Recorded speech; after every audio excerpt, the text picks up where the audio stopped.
Hello and welcome to episode 16 of the Third and Short podcast. Usual scripts, we've got producer Jamie, host Tom, myself, and a special guest who I'll come on to in just a minute's time. And at this stage, I would normally say, certainly the last few weeks, that this podcast is brought to you in association with silverfx.co.uk. However, we have the man himself, Andy Turner from silverfx.co.uk. As our guest this week, he's become a good friend of mine over the last sort of few months. We met in the Raiders group chat, and Andy's a firmly established member of the WhatsApp group chat we have as well.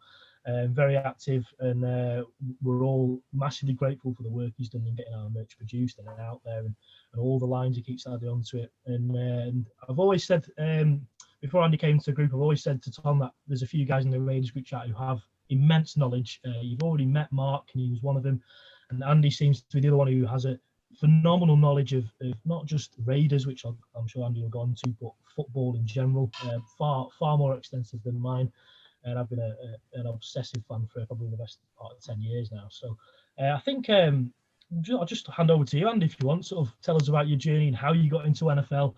Unfortunately, I want to know why it was the Raiders. I want to know why. But yeah, we'll just hand over to you, mate, if that's okay. No, that's fine. Thank you, Matt. And thank you for introducing me. And thank you for inviting me on.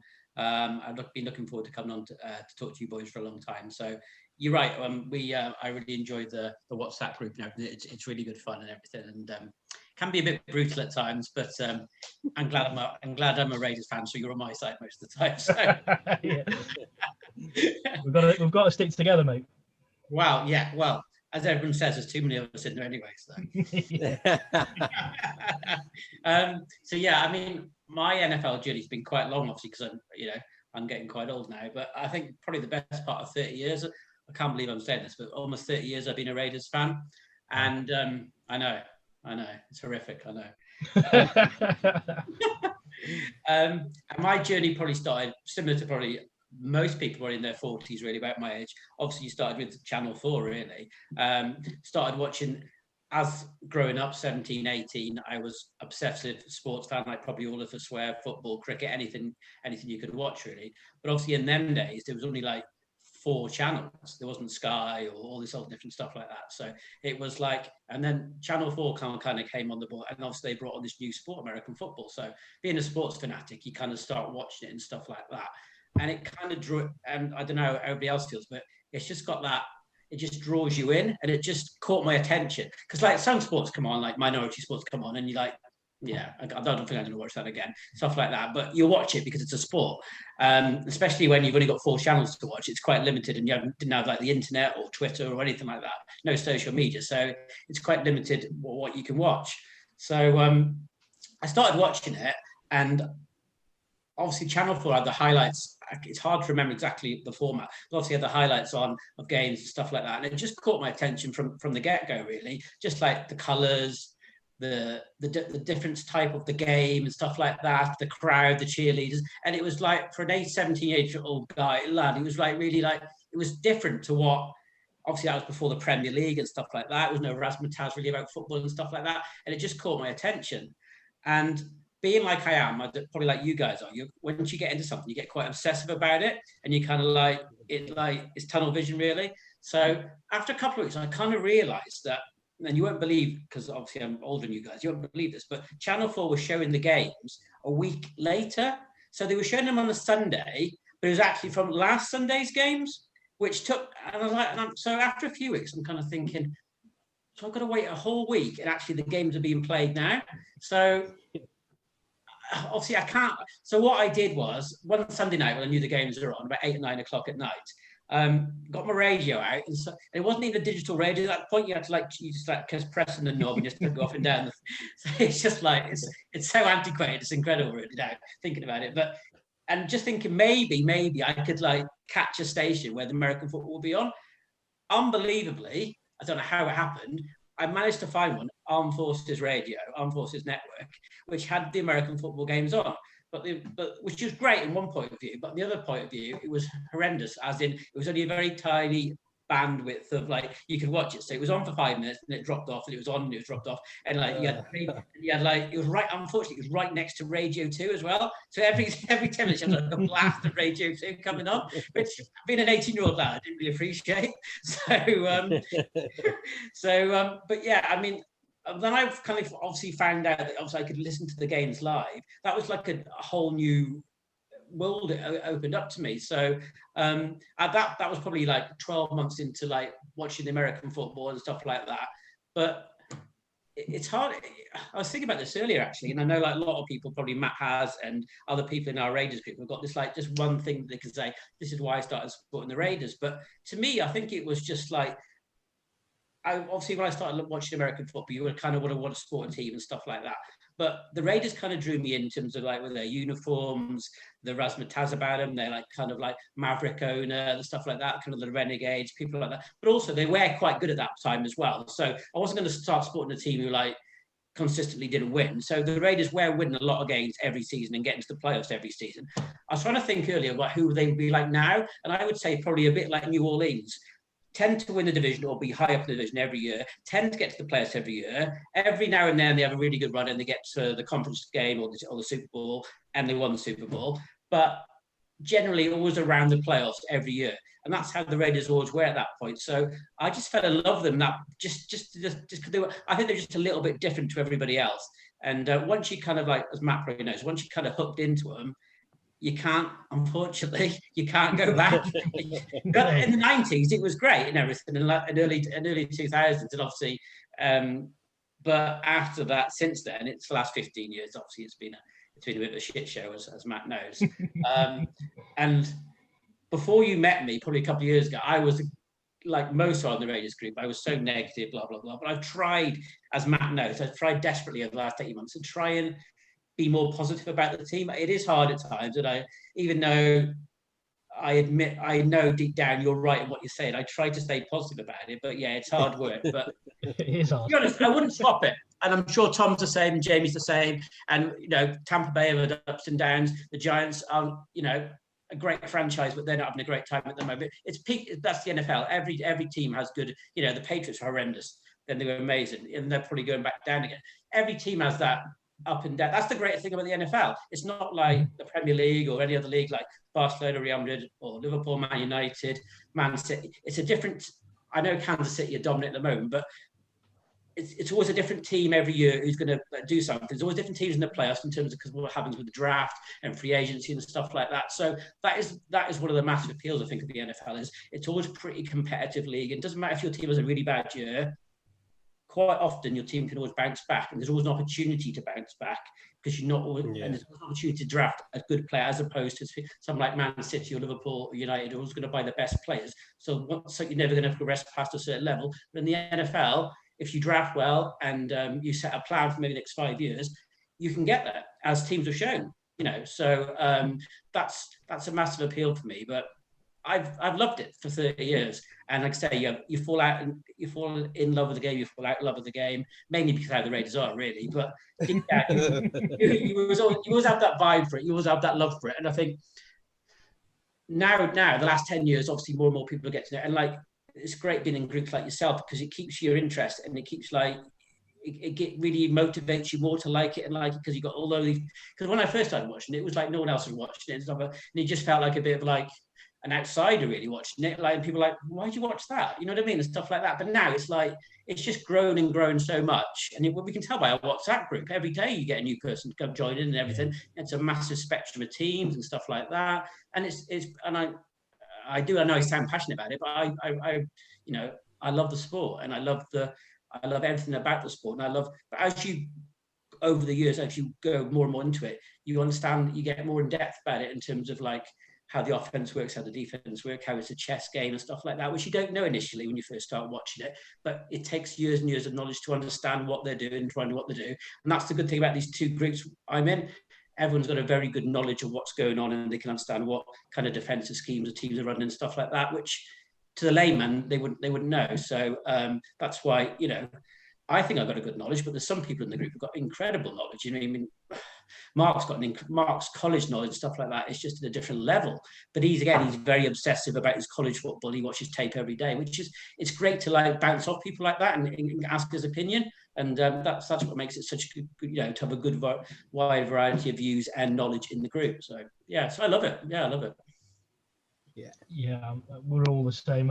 It does hook you in, and sometimes on a Monday morning, I wish it didn't hook me in all them years ago, because we'll have just lost to the Chargers or whatever, and we should have won. And well, even this season, I can picture 4 or 5 times you said in the group chat, "That's me done for the season." yeah. Until the next week.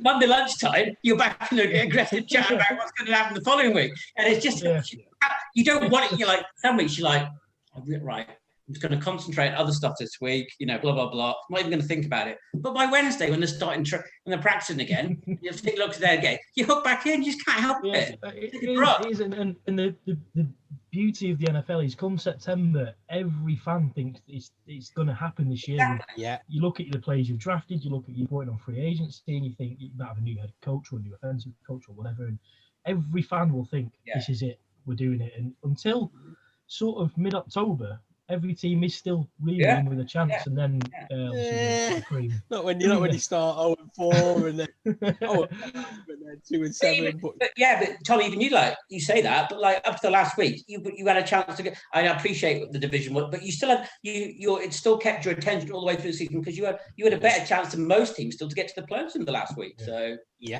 absolutely, it's class. It is like you say, and I think the groups definitely helped me as well. So. I'm sort of, if you plotted everyone's journey, I'm way behind where people were. This is really sort of my only second season. I'd say my first season of being disgustingly obsessive about it, but really my second sort of season of, being what I'd class as a full timer. And then you see the likes of, it does surprise me. Sometimes you can tell when people's knowledge is quite, and they know they're learning it. So you're kind of like, not dumb down the conversation, but you understand where they're coming from. But I just assumed you'd follow. I never thought that once about you. Your knowledge is really good. Yeah, and I suppose you get it from who you sort of pick it up from, and that's the best thing about the group is, random people will have all sorts of different knowledge in there. Start, get into a conversation with someone, and then you come back and you've got, 50 messages to catch up on. Yeah. I read them. I know it's quite skip through them, but I'm a bit sad like that. Read all 600 this morning. I'll read them. Well, I woke up at 4:10. So I caught up on everything then, went back to sleep. So then when I got up this morning, there wasn't as many.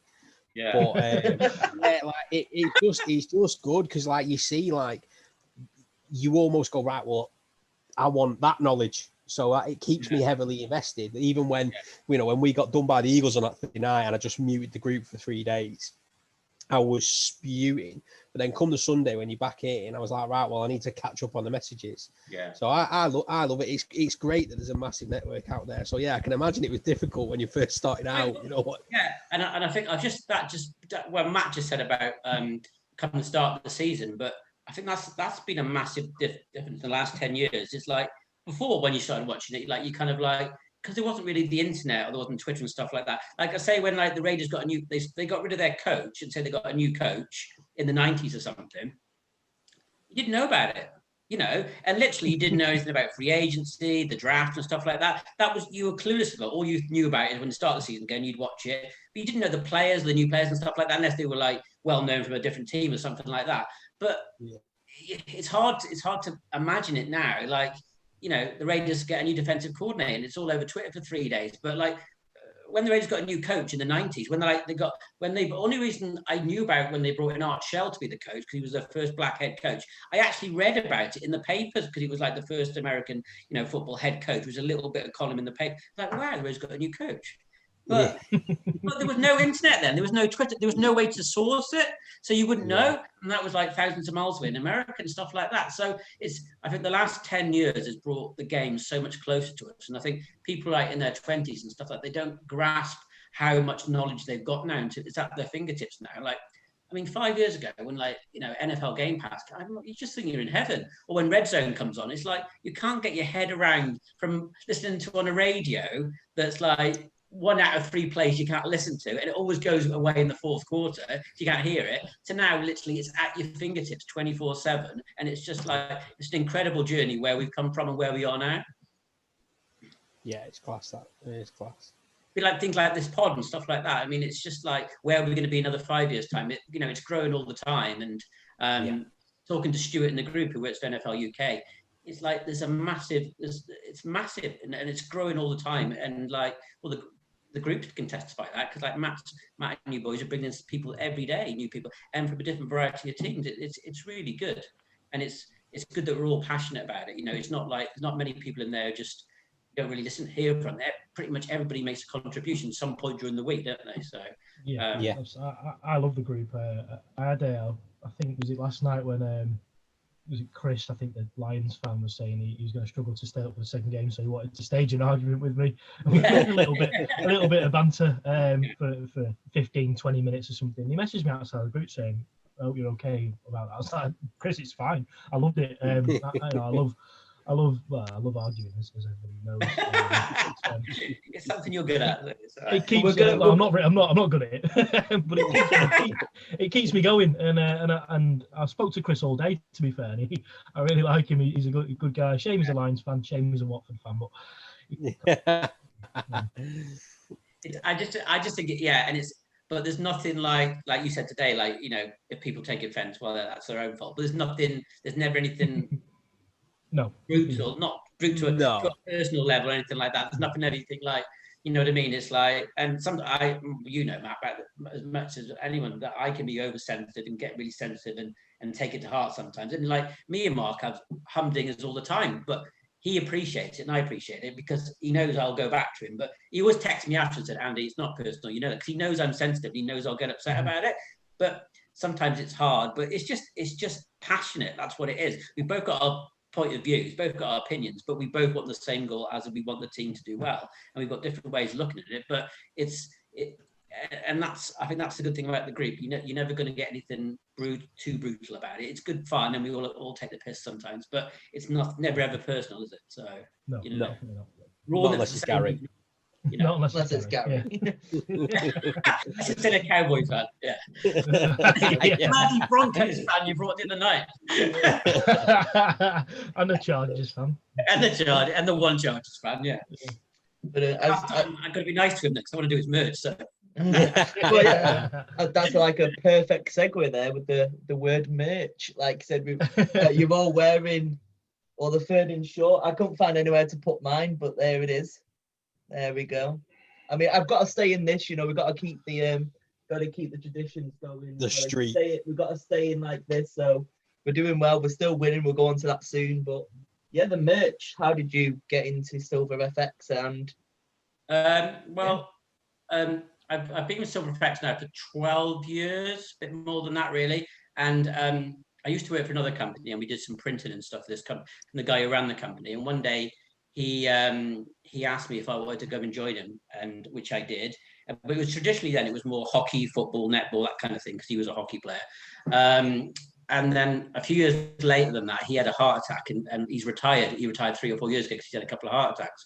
So I've always obviously wanted to look at doing different things with it, but traditionally we just all did the normal sports. We did school stuff, and we did hockey, netball, all this stuff. But obviously, the first lockdown last year, obviously none of the sports are playing, none of the schools and stuff like that. So I kind of needed to start looking out the box and different things I could do. And I'd just done some caps because obviously you build up a friendship on Twitter with people. And I'd done a few caps with the Raiders logo on and stuff like that. So I'd got the Raiders logo for just odds and sods for myself over the years. So I got these caps, and they sold really well. I sold 25 to 30 of them. And I think that's initially when I first met Matt and stuff like that. And from then, it's kind of like, I kind of thought to myself, well, actually, fan groups and things like that, they're not playing sport, not doing stuff like that. It's always going to be there. So maybe I can look to do things like that with it, really. So I kind of got really into it then at the first lockdown, and I approached quite a few teams just through Twitter, and a lot of them already had merchandise, or they had they weren't really that big, but I managed to pick up 5 or 6 and it kind of it got me through the first lockdown, really. Then it kind of like died down again, I guess, when during the summer and stuff like that. But then later on in the summer and stuff like that, and obviously Matt asked me if he could look maybe to start doing some merchandise for yourself, which was really good, because obviously at that point, again, things weren't looking great. And yeah, I mean, obviously I started doing that, and we got our initial range together, which I didn't know how it was going to go, but I think you boys were liked it, and we put a little online shop ahead of it and stuff like that. And then from then, obviously, I managed to pick up 2 or 3 other podcasts. And since then, I've obviously, as you get to know more and more people, and I've picked up another 4 or 5 teams, and I've got quite a lot of interest now, 4 or 5 more teams and 3 or 4 more pods. But that's the great thing about our group. We were talking about it the other day. There's at least now 4 or 5 different pods already in our group, podcasts, or YouTube channels and stuff like that. So you just got to, I just keep knocking on the door every day. I just DM people every day, asking them if they want. I hate to admit this, and Matt's going to be really annoyed with me about this. I even DM'd today the Kansas City guys, the UK Chiefs, and it absolutely killed me. And I was like, and I thought, and actually he came back to me and said, "Oh yeah, Andy, I did think about looking at some merchandise." And he had a YouTube channel as well, so he's gonna look at doing something. I haven't told him I'm a Raiders fan, but obviously you probably Wait till he's But, you have to get something on the inside of the hoodies that just says Raider Nation or something. See it. Well, yeah, so if you ever did any cheese thing, you'd have to do one saying "I like red." Yeah, you would literally have to. So I even sold my soul and tried to do some Kansas City stuff. So yeah, I mean, I'll just keep approaching people and just knocking them on the door and stuff like that. And I've now realised that's why I want to take the business, because I think that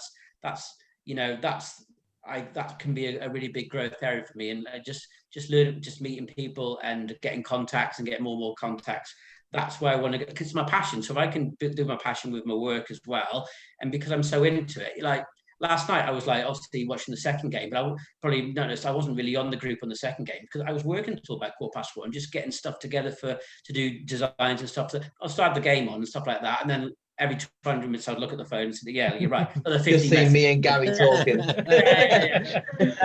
But I think I did. Yeah, I think at the end of the game, I watched the second half of the game. I think at the end of the game, I just before I went to sleep, I said, "Congratulations, Jamie," to prove I was still there in the group. Because we don't care about Gary. It's just me. No one cares about Gary. I mean, that's the important people. But it's the right thing, yeah. Yeah, obviously, yeah. But yeah, I mean, it's a massive passion. So if I can do, because obviously then you're doing designs and stuff like that. And if it was doing a hockey club or something like that, obviously it's my business and I want to do well, but I wouldn't be staying up till 1 o'clock in the morning doing designs for hockey club and stuff like that. But I'm happy to stay up till 12, 1 o'clock, doing stuff. If you say to me, Andy, get 3 or 4 new lines on and stuff like that, so I'll go through and find new lines I think would good sell and send an email to the guys to put them on and stuff like that. I'm happy to do that. I'm buzzing to do that because I want to see your reaction when you put some new stuff on, which going to that today, like one of the guys in the office was putting some stuff on for you today, like, and I think we've got 4 or 5 new lines coming out on Wednesday. So that'll be good. But like, anything like you say, like putting some baby stuff on or infant stuff on or this and that. And it's just trialing it, because it doesn't matter if you put it on, it doesn't sell, but it's just good to, as I said to you today, it's good to keep it in social media and stuff like that, put new stuff all the time and retweeting it. I know you're very aggressive on social media, so we'll try to retweet your tweets as well, because we're all trying to help each other. And I think, as me and Matt say all the time, it is like one big community, all trying to help each other and stuff like that. Yeah. I think that's the best thing about the group. We're all we're all in different jobs or different roles, and there's some earning lots of money and people earning not so much money, and people you don't know kind of what a lot of people do until you realize, oh yeah, I do that. Oh yeah, you could do that for me and like that. And it's just a great little community, isn't it? So, and I think that's the NFL. Not just our group, that's the NFL UK. I think everyone's in it, and it's a really good group, and I really appreciate it. And especially a lockdown where you're not going to see many people, and I know Matt really struggles with that and stuff like that, not seeing people and stuff like that, and you're by yourself or whatever, and like that is your interaction every night, isn't it? Because you're not going out, you're not going to the pub, you're not doing this, you're not doing that, you're not can't even go to the gym and stuff like that. And it's just, if you didn't have that, you wouldn't have any interaction. And it's just, for mental health wise, it's horrendous. At least you always know when you look on your phone, after you don't look at your phone for an hour, you can guarantee there's always messages on there, isn't there? Which is like, it doesn't matter, and that's, at least it makes you feel like you're part of something, because there's always someone there you can talk to. Whereas like, and I think that's, out of the lockdown, that's one of boring thing I think that I've come up. That's been really good. That we can always talk. Well, everyone's always there to talk to each other. So, and that's the beauty of the NFL. It's bringing us all together. Yeah, definitely.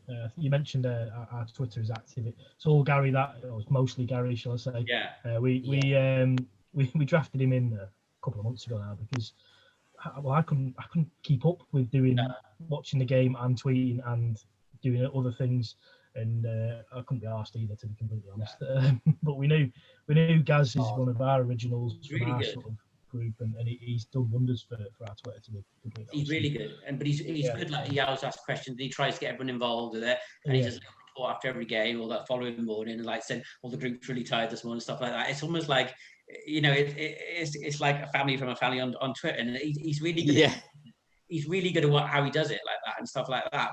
But I think you're all pretty vocal on social media and stuff like that, and I think you all have to be, really. I mean, you've always got to try, like Instagram and stuff like that, which it's hard work to do the stuff and put it on, but it does help, all these things, because you don't know who's going to see it, and one day they can think, actually, I need some merchandise. Actually, I remember that lad Andy from the Raiders. He might, you know what I mean? You just don't know where it's going to be and stuff like that. I mean, look how much you've grown since I started doing the merchandise for you. It's like it's in like 4 or 5 months. It's just grown and grown, and like. All three of you, and I'm obviously very ambitious to keep driving it forward because you're obviously passionate about it. So, you'll just keep pushing and pushing it. Yeah, something we all enjoy doing, and I think if it ever gets to the point where we're not enjoying it, then we'll probably stop at that point. But we're lucky that we've thought ahead a while ago. We're going to struggle from sort of Feb to April to the draft, so we've got things that are sort of semi-planned in. We've got an outline of a plan, haven't we, Tom? Which we've not really gone into, but we've got ideas of where we're going to go. We're desperately trying to fill all 32 teams in the group, which is the only reason I've got a Chargers fan and a Broncos fan in there. We've got some sort of plans to where we can take it during the quieter periods. We're still going to go weekly, I assume, during the off season. I presume we will do it. It's not something you can tell. We've not really discussed it. That's the beauty of it, isn't it? You don't know. You haven't got last year to and like that. But that is one good thing about the American football and stuff like that. There's always something going on. There's occasionally a few dead months, obviously, but this time of year, there's always like new coaches coming in and out. Obviously, after the Super Bowl, there's only a month or so time. Then it's free agency and stuff like that, and then we got the draft. And before you know it, we're in the summer. And then hopefully, COVID willing, we're into training camps and stuff like that. And as Matt said, everyone's feeling optimistic, everyone's got the buzz again. And, before you know it, we're there again. But and hopefully some London games. Yeah. Fingers crossed. Yeah, fingers crossed. Yeah, that's on our agenda for 2021 is to, if COVID does piss off eventually, to get some sort of meet up of the group as locally to as everyone as we can. I know we've got people down south, we've got people in the northeast, people in Scotland, we've got yourself, we've got us. We're all over the country, but we're going to look at somewhere where we can get as central to as many people as possible. Yeah, I think someone said the other day, a good shout with Nottingham. That's pretty central, isn't it? And that's I heard Hooters. Yeah, that was me. Nottingham and Hooters was both me, because I've been to Nottingham a few times and I love Nottingham. To be honest, Hooters was good for perhaps not the thing people think it's good for. The food was really good. It is in America. I'm going to say, I've been to America. Yeah, no, it was nothing like the Hooters you get in Vegas and stuff, but the food was good, so it's worth going for that. Yeah, I'm there. The food's good. I'm there. Yeah, same. You're on a diet. You told me you started a diet. Listen, I will starve myself for 3 days before going. You started today? Calories. Yeah, today. How'd you go? No, do you know what? It's weird, right? You look at me and you won't think I could diet. I'm all right with dieting. It's exercise. I can't if I could go sleep in this chair, I'd go sleep in this chair. If I could get a shower, I'd have a shower in this chair. Like, I'd live in this chair or the sofa. Like, I hate moving. Yeah. But yeah, like if like I put myself on a diet, I can do it relatively easy. It's just then the missus loves to go for a walk with a dog, and she loves walking. I'm gonna say, I need a dog. I thought that would be like one thing that makes you want to go out for a walk, having a dog. Yeah, well, like I took him for a walk around the block at dinner, I was like reluctant. I'm like, you little shit, why are you making me walk here? But yeah, like she loves to go for a walk, and it's like, well, we'll take the dog. She finds like a load of nature reserves around and anything like that. Yeah. She's like, come on, we'll take the dog. And I'm like, yeah, thinking, you know, a nice 15-20 minute walk. And Nah, she'll find it's not 15-20 minutes. No, 2 hours she'll till find the like 2 hours back down. 5-mile walks and 8 kilometers, and I'm like, oh god, no. And I get angry, like, because I get hot and sweaty, and I'm like, come the end of it, I'm like, I couldn't think of anything worse now. And it's always a Sunday, so I'm always thinking about I need to be home in time for the games, like. But yeah, I'll get there. It's more purely the reason I'm dieting is because hopefully touch wood COVID dependent. Going Vegas at the end of August, do Vegas and San Fran. Oh, brilliant. And I want to do the zip wire down Fremont. Yeah. I think I need to lose like 1.5 stone, which is crazy because it just shows like if that was in the UK, I'd need to lose about 8 stone. But they're geared for it obviously in America, aren't they? So I just want to trim up a bit so I can get in some more of the merch as well. Look nice. Yeah, that's a good idea. Yeah. But yeah, just so I can get down our zip wires, because trust me, when Vegas is done, it's all going back on. It's going back on. I mean, as I say, we've all got images to uphold here. I mean, granted, you know, without shaving my head, but you know, we need to do some new merch anymore. I don't think I've got hair like this anymore. But, you know, a new design. Just put an egg in the middle. Yeah, literally, like Gary said, just like, what's this potato doing here? Cheers. So, I might have to invest in a beanie. I think before we move on to the games and stuff, I don't know if you want to plug Silver FX as much as you can, mate, and tell people where to find them.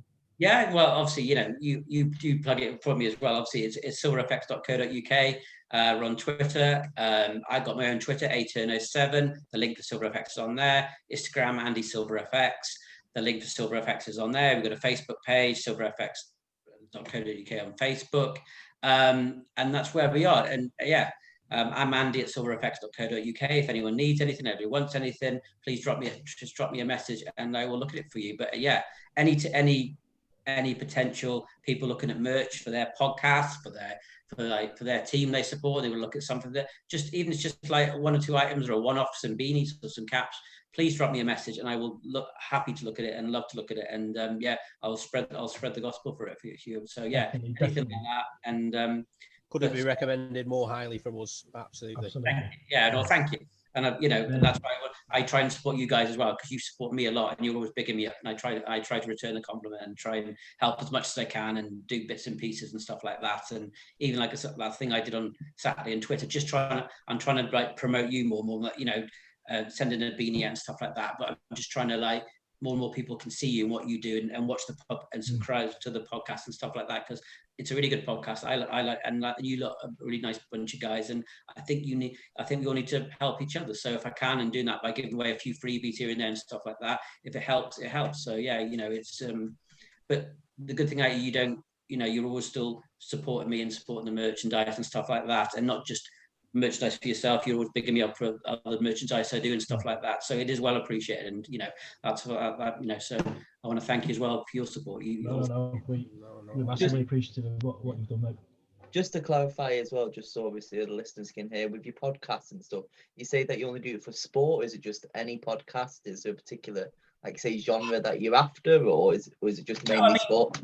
Yeah, I mean, mainly, anything really. I mean, you know, I'm a merchant or anything, you know what I mean? So just at the moment, it seems to be like I'm doing 4 or 5 different podcasts, American football based, because that's what it is. But yeah, any sports, anything I can do merchandise with, because obviously the general job I do every day, and take away the merch side and stuff like that. We do stuff for, you know, any Tom, Dick and Harry, you know, once builders, you know, hairdressers, anything like that, anything we can do, hen do, stag do's, anything like that, we can put a logo on, stuff like that. We've got embroidery machines, we've got printing machines, schools, anything like that, polo shirts. So like I do a lot of stuff at Birmingham Children's Hospital and things like that. I do a lot of stuff for the NHS and stuff like anything I can put logos on and stuff like that, especially at the moment, I want to do it. I want to jump onto it. So at the moment, obviously I'm really pushing the American football and stuff like that, but anything that I can do, I will happily do. So, please, anyone's got any inquiries about anything, they just, actually, I need some shirts for work, or I need this for my hotel, or this, I spoke to that lad in the group once that maybe look at some stuff for his barbers and stuff like that. Anything I can put a logo on, I'll set it up and I'll do them for you. And obviously, anyone will know us and stuff like that, I'll sort them out a really good price and stuff like that. So yeah, American football's my passion, doing all that stuff I really love doing. But I'm happy to help anyone out if I can. So I may try and drop your line, as many people might not know. I do have a second podcast. Yeah. I am a busy man, but so I might just message you after. Who knows? And on your other podcast, Jamie, who was guest number 2? Am I doing that right? I don't even know. Not to me, no. On my screen, to the people watching, I was pointing to you. Yes, Matt, you were my second guest on the Conversations with Jamie. So you could was Tom first. No, Tom's never been on it. Tom ain't invited. What you got to talk about? Giants. Madness, isn't it? Madness. To be fair, no, I don't really do the conversations much anymore. It's all about movies, really. But I think my movies one mainly. So, but no, originally I started just talking to people about their hobbies and stuff, because, like I said, with mental health and lockdown and stuff, it's just so good to actually speak to people and talk about their passions. And then this is the whole thing that got us into Third and Short as well, speaking to Matt, and he was like, well, quite selfishly, I wanted to do this, just so I can know how to do my own podcast and do an American football one. And it developed from there. And like I said, we're here now, aren't we? And this has become my main podcast. The other one's kind of like a sideshow now. So, like I said, I haven't done it since October until December. I did a special, and then I'm back on it now. But this one is weekly, and it's taking over my life. It's good. And like I said, I love every minute. Who thought the name? Third and Short. That was me and Tom on it. We were talking for weeks, weren't we, about doing it, and then we had I can't remember what names we had, but we had like we were thinking like second and edition, like 4th and inches. Those kind of ones. Fourth and inches. Yeah, I'm gonna say the 4th and inches, and stuff like that. It's hard. Must be really hard to think of a name. And we just Third and Short just stuck with us both, didn't it? And like, do you know what? We like that. And in terms of the referee logo, I found a tool online to create your own. I sent about 5 or 6 across to you. Most of them were shy, apart from the one we both liked, which was this one here, which we both like. Yeah, do you know what, that works. And then I think it's good. It's like, it's not overly hard in terms to do for me, but it's striking and it works really well as a print or an embroidery, which probably don't really care about, but it is good for me because I can just do both of it. But it's a strike with the umpire and stuff like that, and obviously the stripes and stuff. It is a striking logo. And it jumps out. Even like wearing it today, I like, obviously no one's coming into my shop because we're shutting everything, but like even the staff today, like you haven't seen it, like, oh, that looks really nice and stuff like that. Because I never wear my own merch. I never wear anything that I make. Very rare. But I wanted to wear it, not just because I've got on the podcast. That's why I bought it myself to wear it, because I want to wear it, because like that stuff like that. And I love this cap as well, the camo cap. Cap's so nice. I know camo's like, it's like either love it or you hate it. I get that totally, but it's for people who do love it. I would definitely recommend this camo cap. It's really nice, I wear it. I wore it over the weekend, just popping into the shops and stuff, looks at the co-op and stuff, and I can tell people, like lots of people looked at it and stuff like that, because it is a strong with that logo and the camo. It just works so well, the colours and stuff like that. So that's why I'm saying more and more stuff we can put on the range. I might not like it, or you might not like it personally, but like, now we've got almost 50 people in the range. I really like that. I'll buy that. You know what I mean? Because everyone's got slightly different tastes, haven't they? So the more variety we can put on there, that's the one big thing I've always learned, that never put stuff on that you like, you don't like. Never know what people are going, how they're going to judge it. Because like that, I like camo. It doesn't mean like Matt's going to like it or Tom's going to like it or you're going to like it, Jamie. So, you know what I mean? So, but then the stuff that I think is not going to sell, and it sells really well. So you can't never be your personal taste. Just put a good variety of stuff on there and let people choose. And then I think people appreciate having that range and having that, and people can personalize it as well, which I think is a massive thing. But before we move on to the games, just like the one that just reminded me, Matt, that the character stuff we do, I mean, how good is that? Yeah, what Alex has done. 5 people message me, the other podcast, Stuart messaged me from the 4th and Inches, Andy's messaged me from the DC podcast, And our mate Alex in the Raiders group, who's done this because he was, again, bored, lockdown, stuff like that, going through a hard time, needed to find someone to channel his mind. And he's done this, obviously got an incredible talent for it. And we were talking about him tonight, wasn't he? He's like getting an Etsy page together and stuff like that. And he's doing a really good picture of Derek Carr at the moment and stuff like that. And but yeah, he's going to do one for me for the DC tweet one. He's going to do one for Stuart, one for the 4th and Inches one. And I think the character stuff, you three, different teams, different, like, it just works so well. It's mad. It's how, it is so cool. So cool. So I've never done anything like that before, and it's just like, when I just said out off the top of my head, oh, that would look good on merchandise, not knowing if it would look good, and it just came to life. And when I printed it, first time it was printed on the top, I just couldn't wait to send you a picture of it because it looks so striking, doesn't it? On any garment, it looks so cool.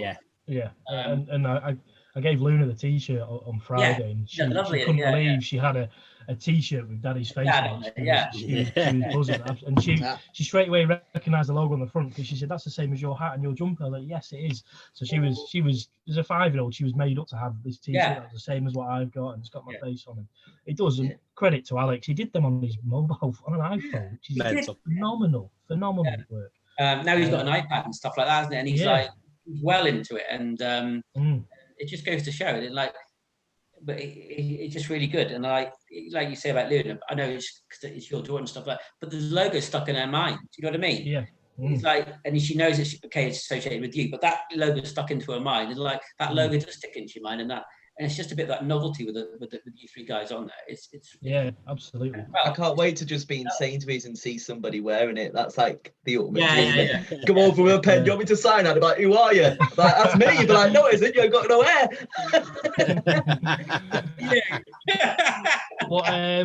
What are we drinking, chaps? Are we all on beers? I've got a glass. I've had a long day. There we go. Nice. We love it. Is that the first wine we've had? Is that the first? No, Jeff Reinbold.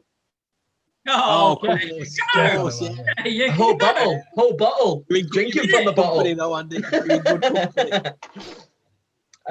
I'm just on Dr. Pepper, unfortunately. I drank the last of my vodka last night and I was up till 4, so I need to concentrate. Celebrating. I actually thought that this morning when I woke up after like a few hours, I think, God, 7 o'clock tonight, everyone's going to be absolutely fucking knackered to this podcast. But actually, it's right, Jamie's right, because they won, so he's happy enough. But like, I think we're actually doing all right, actually. I felt not too bad all day. I know we get used to. Yeah, I've been up since 8. I had university at 9, had an assessment at 9:30. I've got an essay due at 10 p.m. So, I've got to stay locked in. Yeah.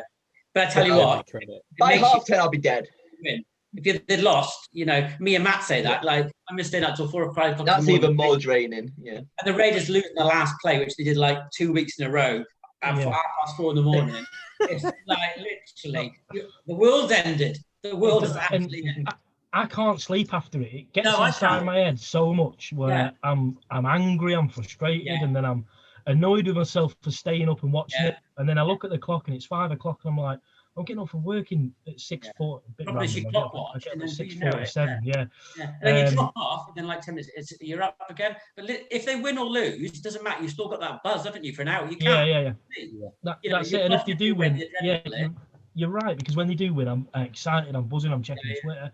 I'm looking for what people are saying. But and the amount of times I said this season that I'm not going to watch the game. It's on 2 o'clock in the morning. The season's done. And then it comes to it, I'm like, well, I'm awake, so I'll just put it on. In the group. Yeah. And you're hooked in, aren't you? Like after one play, you're hooked in. You have to, And the next day, I'll say, I hate this sport. I hate it. It's my favourite sport in the world, but I hate it. I'm rocking the Corona still. I've still got my bottle opener. It's all going on for Corona for me. I'm going to be looking at Corona. I'm going to be looking at UK sales for Corona soon, because I've got a feeling that sales will have increased no end since I've become the NFL poster boy for the UK. The last guy that they had was shit, so they didn't have anybody. He didn't call him. So I'm still here, guys.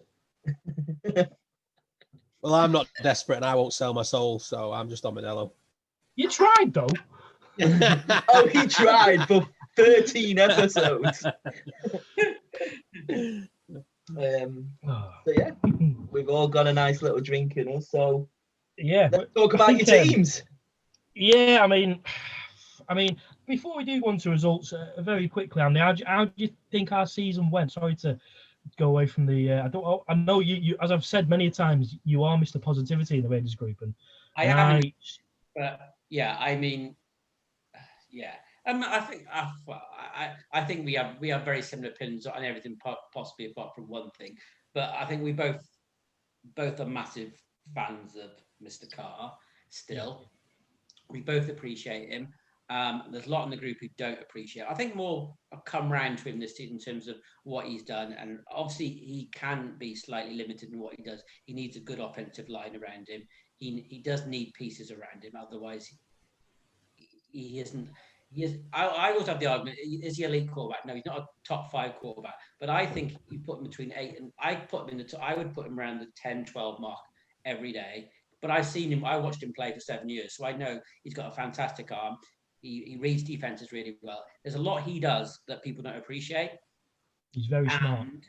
And you know that you don't realize as well. I think I remember I sent it to you the other month. All these comebacks he's had and everything like that. And like in the fourth quarter, when you need a quarterback, okay, he wouldn't be the top of your list, but he would be pretty near the top of your list. He does bring the team. Okay, he brings the team back. Oh, he brings the team back virtually every week, and unfortunately, even with 19 seconds left, the defense still blows it. But he does bring them back 9 times out of 10. So you know, the Raiders. I mean, I thought we'd be 10-6 this year. I had quite high hopes. Obviously, I thought the defense would play a lot better. I thought our free agent buys would be a lot better. I thought Littleton would. I was buzzing to have Littleton and Kukowski. I thought, finally we've got some decent linebackers. I did worry about the defensive line, but I was sucked in like everybody else and thought everyone told me Malik Collins was going to be a superstar, which obviously he wasn't. Didn't even have half a sack. A lack of a pass rush wasn't addressed in free agency. That was a massive issue for me because our secondary can be serviceable in terms of the cornerbacks. We need a safety to be desperately, but if you don't have a pass rush, as anyone will know, as Jamie knows, Tampa Bay have got some young defensive backs and stuff like that, but they get away with it in terms of the scheme, in terms of they do get pressure with their front four. That's why I thought maybe Tampa Bay would struggle. I thought that's why they always struggle against New Orleans, and a lot of teams struggle against New Orleans because their front four can get home all the time, and they can have seven, and they can have seven in the back. So I mean, Brees didn't take a sack yesterday, and he very hardly takes a sack. He's one of the least sacked quarterbacks in the league, I believe. They've just got a great O-line. That's the same with DC. He doesn't take. Okay, the Raiders have always, the last 4 or 5 years, had a really good offensive line, apart from a couple of years ago. But he always, like himself, like Rivers, like Brees, they know when to get rid of it, and they get rid of it really quickly, get the ball out really quickly in terms of that West Coast offense and what they're trying to do. So I don't think the Raiders are that far away, to be honest. Offensively, I think they just need a couple of tweaks. Defensively is a shit show, but I think with the new defensive coordinator in, I'm sucked in again, thinking that Bradley's always had pretty good defenses, I think. I don't know really. Free agency is going to be. We're pretty hard up against the cap. Free agency is going to be difficult for us, but there's plenty of players we can cut. Obviously, the cap's been reduced this year. I don't know, Matt, to be honest, but I don't think we're as far away as some people think the Raiders group are, and maybe we're not as close as maybe I think we are, but I think this is a massive year. Obviously, I am a Gruden fan because I grew the first time he was there. It was just fantastic to see how the team played when he was there. So I admit I am slightly biased, and I admit that a 10-year contract was horrendous, and they shouldn't have given a 10-year contract. They gave Shanahan a 6-year contract in San Francisco, and I think that's ridiculous because I think anything over 5 years is ridiculous, to be honest. So I think this is a massive year for John Gruden, and I think they have to get to the playoffs this year. I think we all agree on that. And I'm going to give him another 12 months to see it. But if I do it's a couple of things I need to criticize Gruden on. He should have got rid of Gunther last year. Sometimes he's too loyal to people, which is not a bad trait in life, but in terms of an NFL team, he should have got rid of Gunther 12 months ago, and we'd have seen an improvement. We saw an improvement over the last 3 or 4 games. So I think the defence is a massive thing, but I don't think we're as far as we can, and I'm still quite optimistic going into the season if we can keep all the pieces together. So yeah, I'm trying to be as diplomat as I can, but I'm very much on. I start going negative and this and that, and and I know what Mark says, and I know he wants to give up a king's ransom to get Watson in and stuff like that. But at the end of the day, you still got no defense. You know what I mean, and stuff like that, and it's got to be complementary. We needed, me and you. How many times do we like every week? We march down the field and score a touchdown. 10 seconds later, they've given up a touchdown. It's soul destroyed every third down, isn't it? It's soul destroyed. Yeah. The third down is the one. That play last night in 3rd and 14th when Henry ran for a first down. We all said that's typical. That's the Raiders. Raiders do that every week. You know what I mean? Yeah, literally. It used to really get me down if we'd be up against not even a great quarterback, but just a good quarterback, and it was 3rd and 15. I'm like, well, they're gonna land this here and they're gonna get 16 yards, and then they do. There's a tight end wide open 15 yards from they play a really soft zone and like 15 yards back, and they're not aggressive, and they don't get aggressive and stuff like that. And you see other teams who are really aggressive. I know Greg Williams, you can be slightly over aggressive at certain times, but the Raiders. Me and you guys show, and I like to talk about the next 4 hours about the Raiders' defense.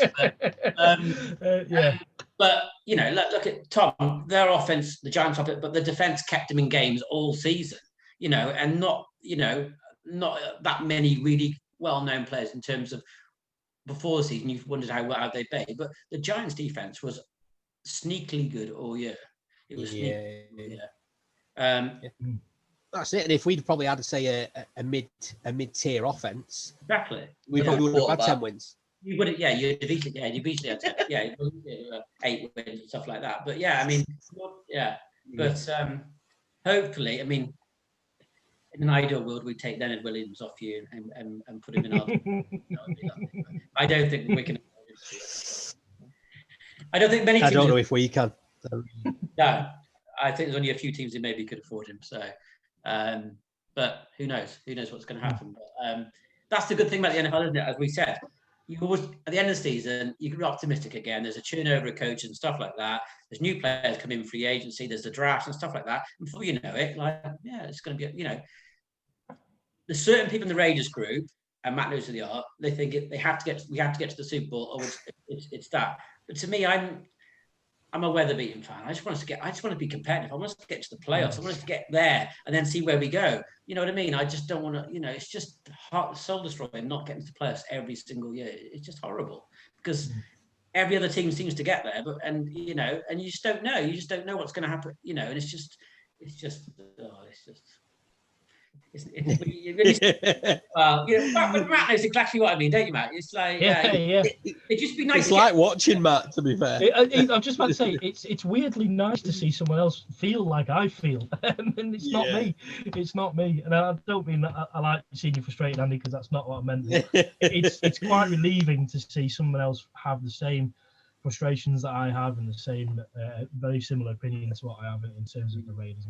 Like you, I just want to, like Jamie said it early in the season, you wanted to make the playoffs and you were happy you made the playoffs. Obviously, we'll go on to where the Bucs are at now in a minute, but I just wanted to make the playoffs, and I think I said it in both group chats. Is it too much to ask for? And I'd have been happy with a 9-7 season. You just want a winning season. That's all you want. It's just that's the problem. You get to that point where, because we haven't had one good season in the last 10 years or something like that, you get to the point where someone said to Jamie at the start of the season, the Bucs are going to be 9-7. You're like, no, that's not a good season because they need to be what they've done and what they've spent and where they are. And the Super Bowl being in Tampa this year, they need to be where they are now.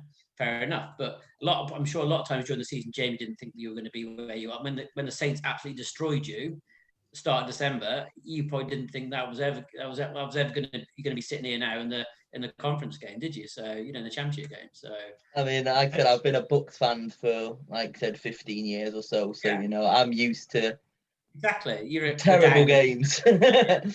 Like I said, we moved on there to the weekend just gone. Go on then, Jamie. It's over to you. win the NFC Conference Championship. Like, it's You haven't said that for a while. no, exactly. Like, I know it's like kind of cliche, but like literally, there were tears last night. It was beautiful. It was a great moment. Like, I honestly thought, like I said, I've always said it from the first episode, well, second episode. I weren't in the first episode, but in the second episode, that the Saints are probably one of the best teams in the NFC. They probably still are. Like I said, Sean Payton, as much as I hate the guy, is a great coach, and some of the plays that they did, which I'm sure we'll go on to in a few moments, that trick play to get that one like touchdown that wasn't by Brees, like that touchdown was absolutely incrable. And Sean Payton. I'll go into it soon, don't we? But yeah, like I said, he's just a great coach, and he always has those trick plays that is just up his sleeves, and you never know what's going to come out of him. But Drew Brees just had a stinker of a game. Was it just Drew Brees? Like you were saying, he was just throwing bad passes, but our defense just seemed to be everywhere catching those interceptions. It's so hard when you play a team 3 times, isn't it, during the season? You know what I mean? And like the Saints had the better view for the first 2, I mean, I think Matt said on the feed last night. He said like, say this now, the Bucs are going to win, and like take a copy of it, because I thought, and I was. I know it's hard because you're a fan, because you will think the worst, but I was convinced the Bucs were going to win. I was convinced the Bucs were going to win. I was there, like thinking we were going to win, and we were 11. I can't remember what we were now. We were.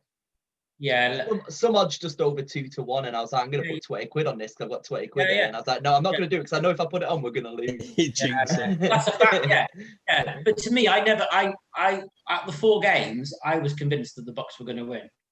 And I didn't see anything that made me change my mind. I came early in that third quarter. I thought when the Saints were leading, and I thought, are you going to blow it? But like, as soon as you got that turn, as soon as Winfield ripped the ball free, that just changed the game, didn't it? And like, you got the fumble, and after that, it was. But the one thing I was thinking about today, we'll see what you three think. Do you think? I mean, I think Sean Payton's a really good coach. I think he's a really good offensive-minded coach. He's innovative at what he does. He obviously, in terms of what he does, in terms of Taysom Hill and stuff like that. But do you think deep down, he's at fault for keeping with Brees? Do you think if he'd started Winston or kept with Taysom Hill when Brees was injured, do you think they would have got past you?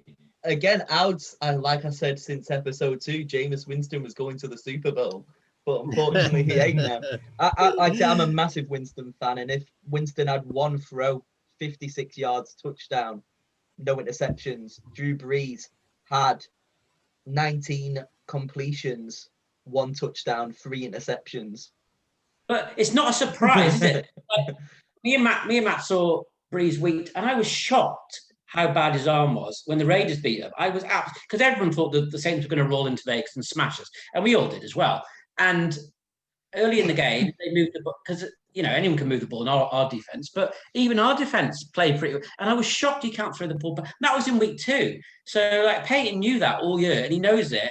And I just think that undying loyalty to one of the best quarterbacks to ever play, as it costs the whole team a chance to get to the Super Bowl. Because every other place, they're stacked. Their defense is good enough. They've got a great running back. They've got a good offensive line. Like I said, Michael Thomas didn't even have a catch yesterday, and he's incredible. What has happened to Michael Thomas? What has happened to Michael? Did he have one catch yesterday? No, he's completely shut out. But again, I was reading about it, and I think they said it on the broadcast as well. The New Orleans Saints have lost the last 3 years in the playoffs at home. Yeah. At home. They've gone through his top seeds, basically, and lost the last 3 games. Last night against the Bucs. They had the conference championship against the Rams last year. Not about last year, the year before. And then they lost the Vikings as well. Yeah. Yeah. There just seems to be those sort of teams, though. Like I say about Green Bay, and it's the same as Saints. They're perennial contenders every year. I mean, and sneak through maybe once, but then the rest they don't. And I don't know who's to blame. I was talking to Davis earlier, and for me in Green Bay, I'll say it. I'll happily say it. Well, I won't happily say it, but I'll begrudgingly say it. Aaron Rodgers is He's the MVP this year. Quarterback, and he is the MVP this year. But if they don't beat you again, then beat us again, but we beat them in the regular season. If they don't beat you again, Rodgers has failed to live up to the hype because it's on your quarterback. Your quarterback should be taking you through those games. Don't get me wrong, you've got all your pieces around you, but it will be forever again for people like me who have this question over his ability. Yes, he's got one ring, but other than that, he's had many a chance to get there. He's not getting there, and I think it was the same with Brees. Brees got two. One. And you sort of question of what else is needed, because Green Bay, for me, I think they've got pieces all over the place.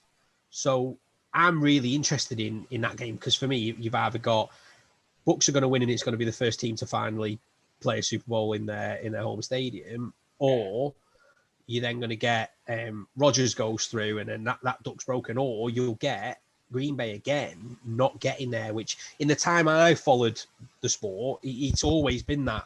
It's always been Green Bay get nearly. And that to me is Aaron Rodgers is there all the time. So Aaron Rodgers is nearly man.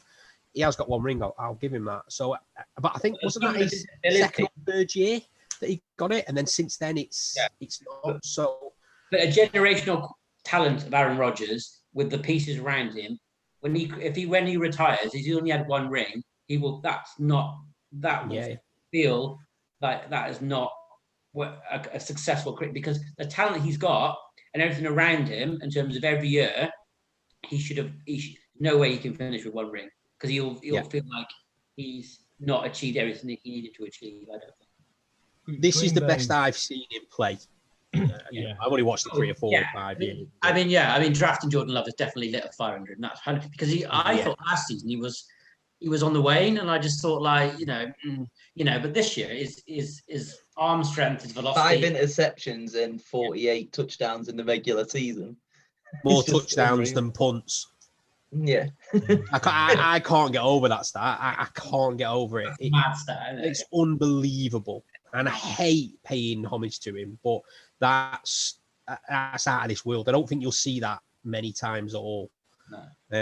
But I'm just very interested. That game, as much as I want Mahomes to be fair, and I think Mahomes versus Allen is where everyone's going to be looking. I'm more interested in the Green Bay and Tampa game because I want to see young sort of new school, isn't it, in Allen and Mahomes against the old guard, the old school. Isn't it? The AFC and the NFC, the difference in quarterbacks, like even in the divisional round, most of them were like in their 40s and stuff, and like the AFC, it's just all the young guns, isn't it? Now, once they got rid of Rivers, it's all the young guns, isn't it? Even on the teams that lost, it's like Mayfield's only 25, only Jackson's only 20. You know what I mean? Like, that's what I'm saying with the whole new. Going to be there for a long time. You know what I mean? So that's they're probably in another 5 years. The NFC is going to be better than the AFC because they're going to have all the young guns when Brady goes, Rodgers goes, Brees, and maybe when DJ's balling out. He'll be gone. So the NFC are probably going to get all the newer ones coming through in the next few years when all them retire. We're definitely going to draft. But you say that, but Lawrence is going to again. The first 2 teams picking are going to be AFC teams. Yeah. If Lawrence goes to the Jags and Fields maybe goes to the Jets, or again, that's 2 young quarterbacks again in the AFC. You know what I mean? So it's like who's the first team to bring in a young, maybe Atlanta, so at 4 or something like that. So, you're right in terms of that. But, at the moment, the AFC, in terms of where their quarterback playing is, it is depressing for me and Matt, I have to say. Even in our division. Yeah. In our division. We've got another 9 seasons of Mahomes. Yeah, it's like all these people tweeting about Mahomes last night or the week before and stuff like that. It's like, welcome to our world. We see every bloody week. And no doubt Denver will draft. I think they pick 9, and there'll probably be a good quarterback sniffing around there. It's just annoying, isn't it? Just annoying. Yeah. So I can see what Mark said in terms of like throwing the house to get Watson or draft going up to get a quarterback and stuff like that. But we haven't got the capital and stuff like that. And like end of the day, we haven't got a defence either. So it's No. we're stuck. We're like pretty stuck. We have to just ride Derek Carr another couple of years, I think. But yeah, I mean, in terms of the AFC, it is frightening. The quarterbacks are still there, isn't it? Really? So Yeah. The one thing I noticed about Green Bay against the Rams was that I felt like Green Bay had another sort of 10, 15, maybe 20% available. And they didn't need to. they could just go another game. Yeah, I certainly felt like they wanted a bit of a canter, and it's a different ball game playing Brady than it is Goff, obviously, and Tampa are loaded all over the field. So it'll be interesting to see. That game does fascinate me as well, because it's going to be all about the quarterbacks, but it's not all about the quarterbacks really. You look at the pieces both teams. Playoff Lenny. Like I said, he's come. He's had like he came from the Jags with about 200 carries a season. He's had less than 100 this season. He's so fresh in the playoffs, Leonard Fournette. He looked like a different player last night. He was an absolute baller last night. He was unreal. Like running, catching. I mean, he had a few drops, but like I said, combined, he had, like I said, just over 100 yards, considering Brady threw under 200 yards and so did Brees. Yeah. Fournette had 100 of those yards rushing and passing. But Ronald Jones, in like obviously he was carrying his injury, but when he came in, there was a massive spot when they were running really well. That was a big difference, I think. From the last game, the offensive line really played a hell of a lot better than they did in the game in Tampa, didn't they? When they got absolutely destroyed by the Saints front four. Yeah, I was a fan of Fournette at the Jags anyway. Certainly his ability, but my question mark was over his temperament and his attitude. Really, he always came across as somebody who was his spat his dummy out. And I think if Tampa don't win this season with the bad eggs you have in I consider Fournette a bad egg. I think he's a bit of a tit. Great player. Same with Antonio Brown. You know my feelings on him. I think he's a fantastic player. He's just a bit of a tit. Yeah. I think it's now all bust, and I don't know what the situation will be next year with Brady. It's 2 years. Gronk said he's coming back. Brady's got a 2-year contract, so there's another year. Or if we win it, maybe they'll retire on a high. I don't know, but they've checked all their chips in, haven't they, for this year and next year, and more so. Yeah. It's just maybe win it back to back. Who knows? Not getting that optimistic, but as Tom said, that's the fascinating game is Rodgers, Brady, and all the pieces around them. It's the late one Sunday, 11:40. No, we're the early game. Oh yeah, 6 o'clock. We're 7 o'clock. Oh, yeah. 5:08, isn't it? Sorry, the Sky started at 7. Sorry, So both games are fascinating. And it's nice to actually watch the game properly at a normal time. Get a takeaway and love it, rather than like 1 o'clock in the morning where I can't get anything. I'm just like, I want some food, and it's like nothing open. The Sunday night, why are you open? Why are you awake? I'll come to you last, Jamie. But Tom, who's Super Bowl? Who's playing in the Super Bowl? Are you going with? It's hard because we don't know the status on Mahomes, isn't it? It's hard, isn't it? I believe Mahomes will play. Yeah. That's illegal. He can't. He has to be out. He has to, surely. Have they actually said he had a concussion? Because Andy Reid after the game never mentioned the word concussion. No. He's tweeted out saying he's all right as well. I haven't really seen anything about him today, but I don't know. I haven't really looked at Twitter today much, but I don't know have they said anything about him today in terms of. Good Morning Britain said that he's under concussion protocol. Okay, fair enough. Yeah. But again, I think it was a precaution. He took him out of the game. It was more of a neck hit, wasn't it? I think they just saw it.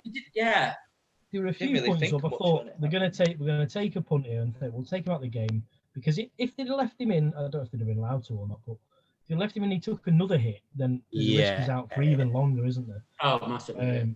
So I think they gambled successfully as it was. They probably should have lost if the Browns had anything about them. Well, it made the game. It made the game bloody good, didn't it?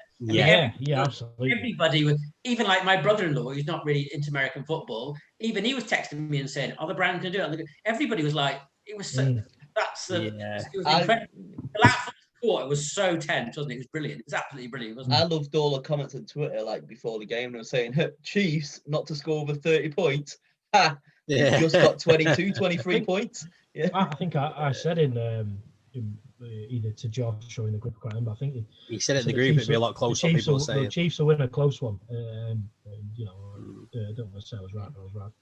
But come on, Tom. Anyway, stop. No, I have a fun fact though. Actually, what they Tom's said on, skating round answering it. just what they said on Good Morning Britain quickly. I must have got at the end of the first half, though. You know. Yeah. But Go on, just, Jamie, good just morning, going quickly from Yeah. week 9, the Kansas City Chiefs haven't won a game since week 9 By by more 10 than a points or score. more. By Yeah. 10 points. Yeah. So it's like the Bills are free scoring. Like, Yeah, This is the ultimate test for Josh Allen, isn't it? This is the ultimate. absolutely. This everyone's everyone's saying he anointed him being, could be obviously he's not going to be the MVP because Aaron Rodgers is going to be, but he's had such a massive improvement in terms of accuracy and his throwing and stuff. This is the ultimate test. Can he win in Kansas City? Which only Derek Carr can do this season, to be fair. Is he as good as Derek Carr, and can he win in Kansas City? Yeah. Is it third year? Is it Josh Allen's third year? Second, is it? Is it second year? I think it's his second year, I think, because the whole thing about it was, which is fun to see, if the Bucs do get to the playoffs and the Bills do, everyone was saying, oh, Brady's left the AFC to go to the AFC so we can get away from Josh Allen.